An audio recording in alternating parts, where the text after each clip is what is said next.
What's going on, y'all? Y'all see the title? Let's get into it. If you're a basketball fan, you probably hear the name of Michael Jordan on a daily basis. If you were born and followed the NBA when he was playing with the Chicago Bulls, you know what he was all about. But the fans from the younger generations, whose childhood heroes were LeBron James, Kevin Durant, and Steph Curry, that's probably your boy right wonder, there. was Michael Jordan actually good? That's a fact. Those two of my favorite players. Steph and LeBron, two of my favorite players. I ain't gonna lie, bro. Kyrie as well. Dame, you know. Yeah, I'm a youngin', man. Well, in this video, we'll look back on his career and everything he has achieved. We'll let you judge on that. MJ is widely considered the best basketball player of all time. He came into the NBA in 1984 and very soon changed the game of basketball, making the NBA the most popular sports league worldwide. MJ was a fierce competitor who won everything, mostly the respect not just of his teammates, but even those who hated him. Jordan led the Chicago Bulls to 6 NBA championships, winning the NBA Finals MVP in each of those runs. He has won the regular season MVP award 5 times and has led the league in scoring a record 10 times.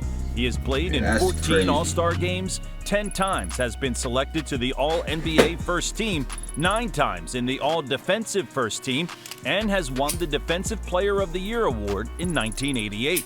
Jordan had a versatile offensive game and was capable of aggressively driving to the basket as well as drawing fouls from his opponents at a high rate. His flying abilities were one of a kind at the time, and by this day, Jordan has one of the highest verticals ever seen by any player. So, before we dive deeper into Jordan's accomplishments and the impact he had on the game, let's look back on his childhood. Jordan was born on February 19, 1963, New York City, to his mother, Dolores, and father, James. Michael has 3 New York City. That sign say drugs. My fucking TV isn't really showing the words like that. It says C-E, is that a C-E-L-L? Haze? Cell haze? I can't see what that says, the bottom part, but... To his mother, Dolores, and father, James. Michael has 2 brothers, James and Larry, and 2 sisters, Dolores and Roslyn. The Jordan family lived in Wilmington, North Carolina, where Jordan played all the sports growing up. He was regularly beaten up on the basketball court by his older brother Larry, which, as Michael says, has made him the competitor he later was. Going into high school, Jordan played basketball, baseball, and football. In his sophomore year, he tried to make the school varsity team, but as Jordan was only 6 feet tall, the coach picked a guy named Leroy Smith over him. Decades later, Smith was one of Jordan's guests when he was inducted into the Naismith Basketball Hall of Fame. That lit the fire in Jordan. He was ready to prove to everybody that he could play ball. Hall of Fame speech. He mentioned him After growing 4 inches, Jordan made the team in his junior year and averaged more than 25 points per game. In his senior year, Jordan was selected to play in the 1981 McDonald's All-American game, where he dropped 30 and caught the eyes of many Division I colleges. He chose to go to North Carolina, play for head coach Dean Smith. In his freshman year with the Tar Heels, Jordan was named ACC Freshman of the Year after he averaged 13.4 points per game on 53.4% shooting from the field. In the NCAA championship game, Jordan made the game-winning shot against Georgetown. Jordan really always been clutch, though. Always been clutch. You see, even in the college days, game winner, the turning NCAA point in his championship. career. He stayed in college for 3 seasons before declaring for the NBA draft. Jordan was selected as the 3rd overall pick by the Chicago Bulls at the 1984 NBA draft after the Houston Rockets picked Hakeem Olajuwon and the Portland Trail Blazers took Sam Bowie. At the time, the Bulls were not a popular franchise, barely selling 3,000 tickets per game. With Jordan's arrival, things changed, not just for the Bulls, but for the entire league. He needed 3 games in his rookie season to take over the Bulls as the best player on the team. He started all 82 games, averaging 28.2 points, 6.5 rebounds, and 5.9 assists per game to win the Rookie of the Year award. His first and luckily only major injury came in his sophomore season when MJ broke his foot and played a total of 18 games. He returned just in time for the playoffs as the Bulls were set to take on the Boston Celtics. The Bulls were swept by the Celtics in the opening round, but that series brought one of Jordan's best performances ever. In Game 2 of the series, okay. Jordan set the record for the most points scored in an NBA playoff game when he dropped 63 on Larry Bird and the Boston Celtics. Jordan delivered an outstanding performance that How many 60-point games did Michael Jordan have? Superstar Larry I Bird heard thought about at came least from 3 heaven. at this point. Although the Celtics won in Something double like that. overtime, 135-131, Bird said afterward, "It was God disguised as Michael Jordan today." Jordan made 22 of his 41 shots and went 19 of 21 from the free throw line, also adding 5 rebounds, 6 assists, 3 steals, and 2 blocks. That still stands as the NBA record for the most points scored in a single NBA playoff game. Hi, my name is Alina, and I would like to give you a few reasons why you should consider dating a young slave. After coming back from that injury, Jordan did not miss more than 4 games while active from 86 to 87 to 2001-2002, when he injured his right knee. Of the 15 seasons Jordan was in the NBA, he played all 82 regular season games 9 times, which speaks about his durability and toughness. The following 86-87 season, Jordan won his first scoring title, averaging 37.1 points per game, and was named to the All-NBA First Team for the first time in his career. However, the Bulls were swept 40. by the Like, it's still hard for me to think about that. Like, bro, damn near averaged 40. You understand? And just think about it with the context. The slower era. They're not shooting threes like that. These are hard-fought buckets. I'm pretty sure they could sit in the paint for 3 seconds or more. You know, they hack and they foul and crazy. You understand? It's ridiculous. Celtics in the opening round once again. In the offseason, the Bulls made a trade on draft night, landing the number 5 pick of the 1987 NBA draft, Scottie Pippen. He will become a vital figure for the Bulls, who would help Jordan win. It still took time for them to do so, as they will lose to the Detroit Pistons in 3 consecutive playoffs. Those were the toughest years for Jordan, who looked like the best player in the league, but could be given the credit as the one since he could not lead the Bulls to the championship. Their time finally came in the 1990-91 season when they swept the Pistons in the Eastern Conference Finals. That was the first Bulls appearance in the NBA Finals, and they made it count after beating the Los Angeles Lakers in 5 games. Jordan averaged 31.2 points, 11.4 assists, 6.6 rebounds, and 2.8 steals in the final series. That was just the beginning of the Bulls dynasty, who would go on to beat the Portland Trail Blazers in the 1992 NBA Finals and the Phoenix Suns the following year. Jordan was on top of the world at the age of 30, but then he shocked the world. On October 6, 1993, MJ called a press conference to announce his retirement at the age of 30. He completely dominated the league at the time, and no one could really understand why he would retire when he was in his prime, on top of the league with many seasons left in the tank. When I lose the sense of motivation and the sense to prove something as a basketball player, it's time for me to move away. It's not because I don't love the game, I always will. I just feel that I've reached the pinnacle of my career, was his explanation. There were many rumors about the real reason for the retirement. Some thought that he was simply tired of all the pressure. Some thought it had a lot to do with his father's recent death. But there was also those who saw a secret suspension in his act. The real truth is still unknown. MJ went on to play baseball and left basketball fans to hope for his return. A year and a half later, he was back. Late in the 1994-95 season, Jordan returned to the Bulls, and in his second game back, MJ dropped 55 points against the New York Knicks at Madison Square Garden.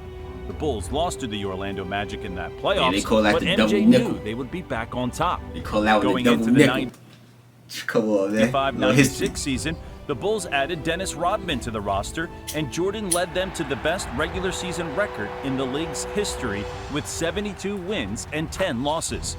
The Bulls lost only 1 game to make it to the NBA Finals, where they defeated the Seattle Supersonics in 6 games.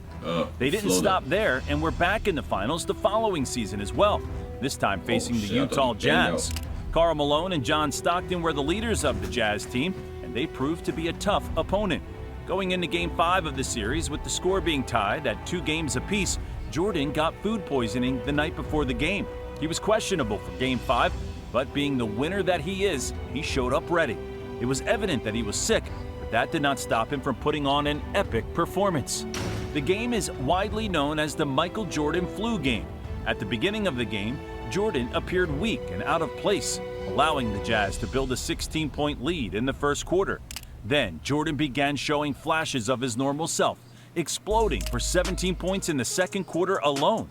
Little sidebar though, a lot of y'all told me that it was actually food poisoning, and it wasn't actually the flu that Jordan had. He had a pizza or something, Somebody said, I think this is a story. He had a pizza from a restaurant in an opposing city, and they figured out that was Mike.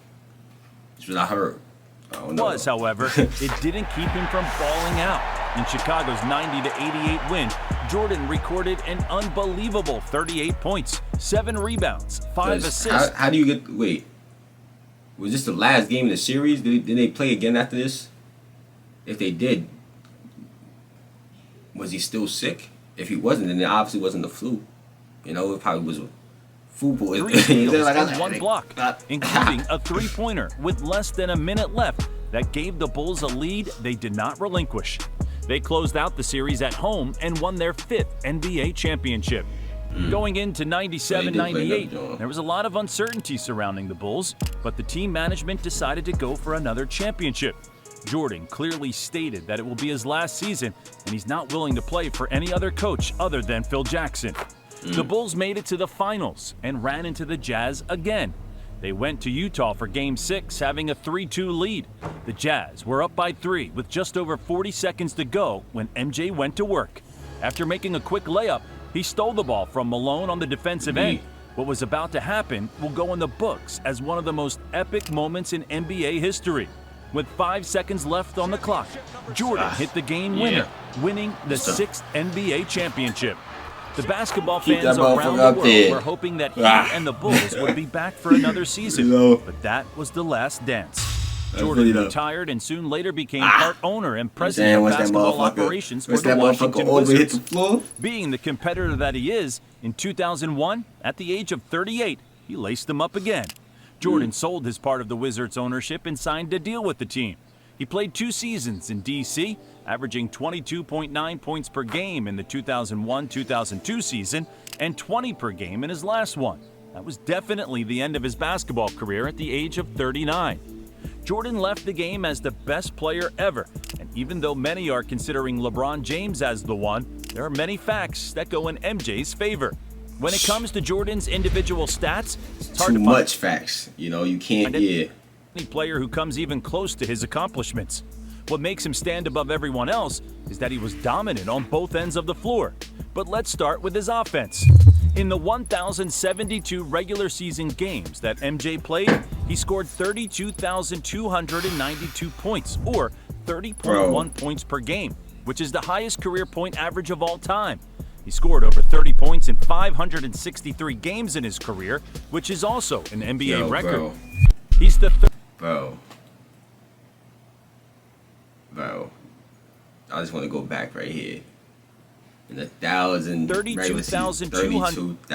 points. That's tough, bro. 192 points, or 30.1 points per game.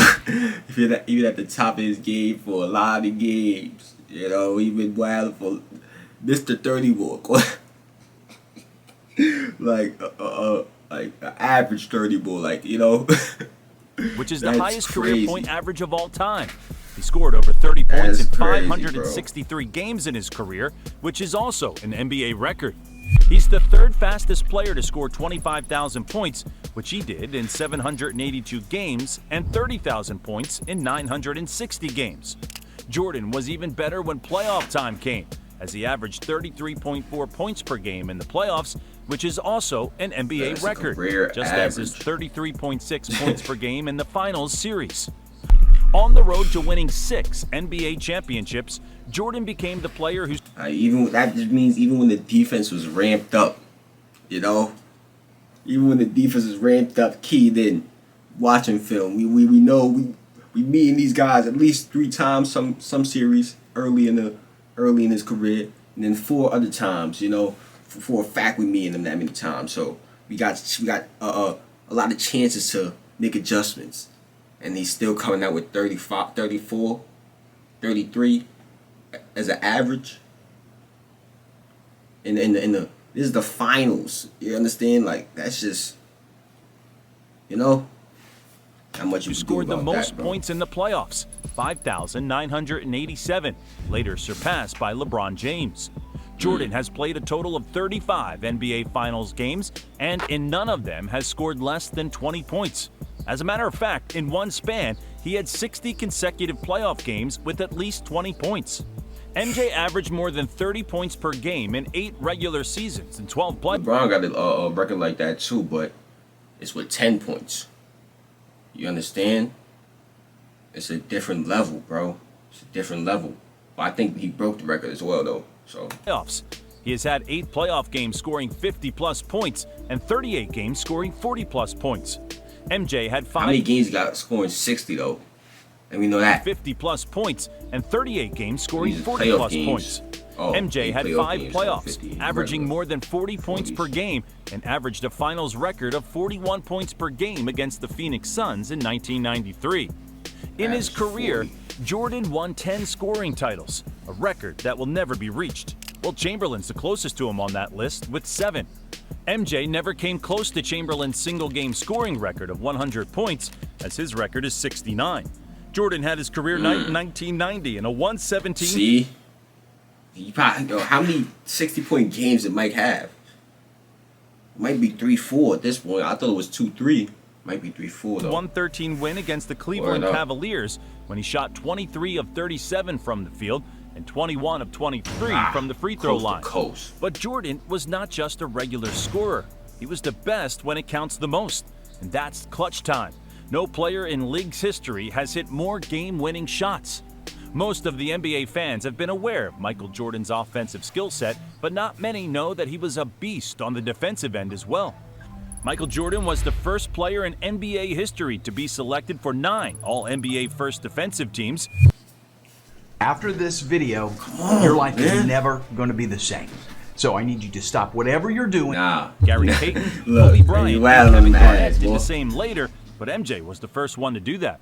In the 1987-88 season, Jordan won the Defensive Player of the Year award. To make his season even more impressive, he won the MVP award and the scoring title that season as well, becoming the first player and still the only one to win the 3 awards in the same season. And he was only 25 years old back then. Jordan has led the NBA in steals in 3 seasons and is the first player in the league's history to record at least 200 steals and 100 blocks in a single season. Michael Jordan is the player who has won the most trophies in the history of the NBA, 22. MJ is ahead of the likes of Bill Russell, who has 17 trophies, including a record 11 NBA titles, and Kareem Abdul-Jabbar, who has 15 trophies. Jordan's supremely impressive haul of trophies includes 6 NBA titles, 6 NBA Finals MVPs, 5 regular season MVPs, 3 All-Star Game MVPs, a Defensive Player of the Year award, and a Rookie of the Year award. Jordan also had an impressive international career as well as a collegiate. He is one of only 7 players to win an NCAA championship, an NBA championship, and an Olympic gold medal. Certainly, in USA basketball history, he ranks among the elite. He played on 7 USA basketball teams and compiled an overall win-loss record of 39-4. I thought he was talking about in the USA. I'm like, you the GOAT. I thought he was talking about in the USA. .907 winning percentage. He won 4 gold medals and 1 silver medal. He led the last Olympic gold medal winning team comprised of collegians in 1984 in Los Angeles, and then in 1992 was a member of the Dream Team that won the gold in Barcelona. In major FIBA and FIBA Americas competitions, he led USA teams to a shiny 30-0 record while claiming 4 gold medals. Jordan wore number 9 while playing for Team USA. Jordan was inducted into the Naismith Memorial Basketball Hall of Fame twice, once as an individual player in 2009 and as a member of the 1992 U.S. Olympic team in 2010. He was also inducted into the U.S. Dream Team Hall of Fame, Olympic and Paralympic Hall of Fame as a member of the 1992 U.S. Olympic team. These numbers and accomplishments put Jordan above anyone else in the history of the game. Jordan was not loved by everybody, but was respected even by those who hated him. No one has matched his competitiveness, winning mentality, and killer instinct. Jordan will forever be the player that everyone looks up to, but none will ever match his greatness. MJ transferred his success from the basketball court to business. He's the first athlete ever to become a billionaire, having many successful businesses that bring him millions of dollars. Facts, and he sold the Hornets for I think that was like a 1,000% gain. Damn. You understand? He bought that joke for like 180 million, sold it for like $1 billion, like 1 point something billion, right?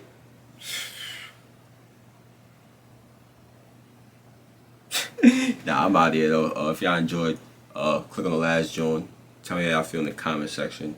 Like the video, comment, subscribe, turn on those notifications. I'm out here, man.